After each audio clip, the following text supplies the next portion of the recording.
here to see what has changed with this new iteration. So we're going to go ahead and unbox it right here. So it should be more or less the same in terms of what's included. So you can see here we've got our USB-C cable to power the device. We'll just go ahead and unbox that. So we've got USB Type A to USB Type C. So we can connect this up to the PS4 to power it. So we've got that. We also have the device itself. So we'll go ahead and open this up.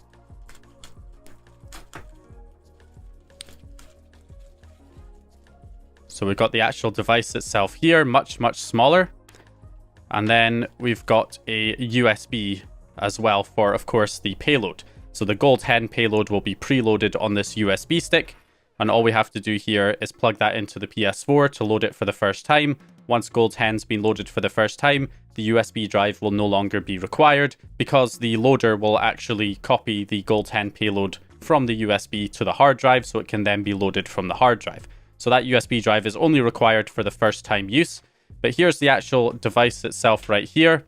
And of course, there's also a little instruction booklet that comes with this, which we actually get colored screenshots this time, which gives you a general guide on how to set up the network. So we've got the first steps here. So it goes through here showing how to set up the network for PPPoE when the device is connected, and then how to know once everything's loaded, when Gold Hen's loaded, and you have the Gold Hen option in the function menu. So it goes through all of that step by step. So this is all you get really. You get your USB cable to power it, the device itself, and the USB drive for loading the Gold Hen payload for the first time. Of course, the big advantage of this design is you actually have the Ethernet connector built into the device itself. So the device is more of a dongle that plugs directly into the back of your console. So it's going to be much less noticeable than this, which hangs off the back of your console with a small Ethernet cable. So the Ethernet cable is completely removed, and the device is much smaller and just plugs into the back of your PS4. It's going to be a lot less noticeable. So the only thing that is still a little bit messy is the USB cable. Now, if you have a PS4 Pro, this is actually probably not going to be too bad, because a PS4 Pro actually has a USB port at the back. So you can essentially just plug this into the back of the PS4, so it can be powered by the USB port on the back, and that way the cable is hidden behind the console, and it's going to be relatively, discreet. It's going to be relatively hidden. However, if you're using a standard PS4, like a base PS4 or a PS4 Slim, where you only have USB ports at the front, that's why this cable needs to be long enough so that it can reach from the back of the console where the Ethernet port is to a front USB port to power it. And that is, of course, unfortunately going to be a little bit more noticeable if you have a base PS4 or a PS4 Slim, because you're going to have this plugged into the front of the console, whereas the device is plugged into the back. So anyway, let's go ahead and get this plugged in and get this set up and see how this works. I noticed there's also a little button here at the side. It's probably the button that's required to program the device, like the boot button, where you basically hold down the button when plugging it into the computer, and that'll put it into its program mode, which will allow you to flash it if you want to update the firmware that's on it in the future with like another version of the exploit that runs faster in future. You'll have the option to update it. Okay, so as we hook this up to the PS4, there's actually two versions of this. There is the version that has the right-angled connector on it, which is the one I have here. And then there's also a new version that does not have a right-angle connector. And the reason for that is that the right-angle connector fits perfectly on a base PS4. There's no clearance issues. It fits there nicely. You can see that, it's pretty hidden once it is connected to the console. And of course, you do, however, have to plug in that USB-C cable between the device and the front USB port on a base PS4, because there's no USB ports at the back. So that is going to make it more noticeable. You'll have that USB cable trailing from the back to the front. So that is one of the issues there, but the actual device itself fits nicely without any issues.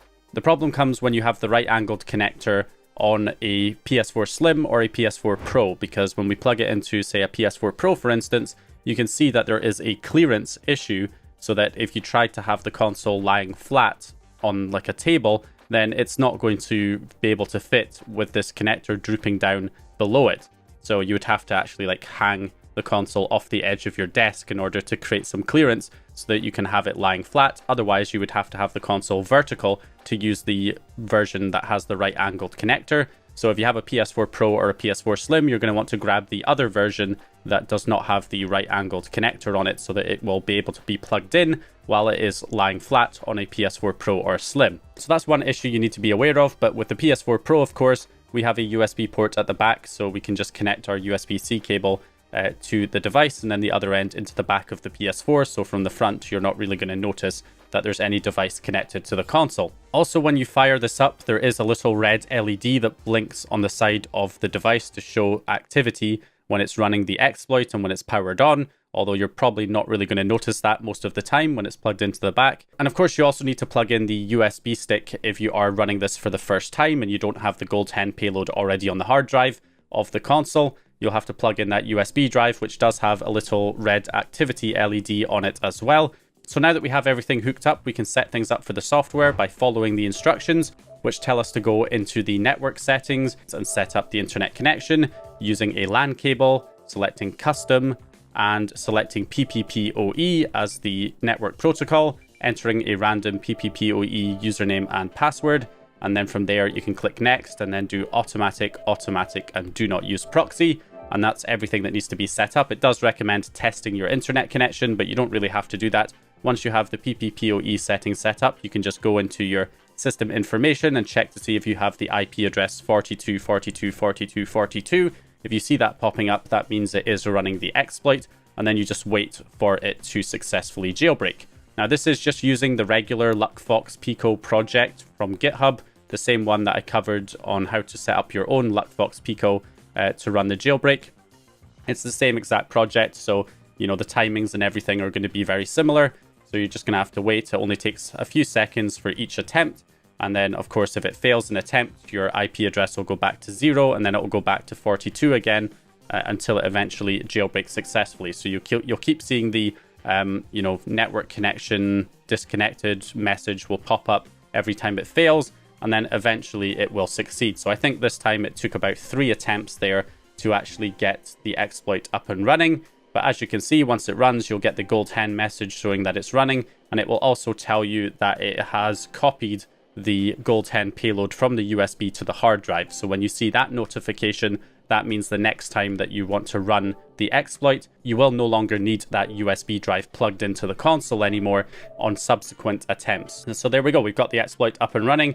You can see we have Gold Hen enabled, we've got the Gold Hen settings in the function menu, and we have the jailbreak all up and running. So that is how the device is designed to function. It's using the same LuckFox Pico project that you would program onto your own LuckFox Pico if you were doing this manually. So this is just a regular LuckFox Pico device. And the benefit of that is that it does also give you the option to update it if you want. Obviously, it's designed to be a plug and play device, so you shouldn't really have to do any software setup. It should just be plug it in and set up your network settings and you'll get the jailbreak. If you do want to be able to update it, it does give you the option to do that. So, if there's a faster firmware that comes out for the device that can load the exploit quicker, or improvements to the exploit itself that can make it load faster or more reliably, then you'll be able to program the device and get that latest update on there. So on the actual website, p4-tool.com, you can head there, you can go to the download section, you'll find all of the software required there to actually update it.